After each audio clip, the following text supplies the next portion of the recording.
Madam, এই নিন আমার মেয়ের বিয়ের কার্ড। যদি আপনারা আসেন আমার পরিবার খুব খুশি হবে। ম্যাডাম, আপনার পরিবারকে নিয়ে আসবেন কিন্তু, তাহলে খুব খুশি হব।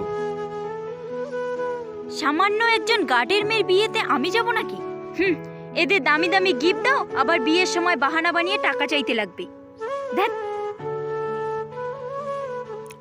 একটু আগেই তো ম্যাডামকে কার্ডটা দিলাম, এভাবে ফেলে দিল। বড়লোকদের কাছে গরিবদের ভালোবাসার কোনো মূল্যই নেই। কি গো, তুমি চলে এসেছো? ভাই আসতেছে বোনের বিয়ের নিমন্ত্রণ দিতে। ওই তো ভাই চলে এসেছে।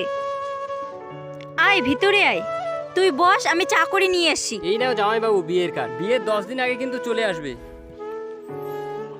না আমি যাব না তোর দিদি যাবে। তুই কি চাস তোর বোনের বিয়েতে গিয়ে আশীর্বাদ করি আর অনেক টাকা দেই? এরকম কিছুই হচ্ছে না। তুমি কার্ডটা এভাবে ফেলে দিলে? ওকে তুমি কি বলছো, আমরা বিয়েতে যাব না?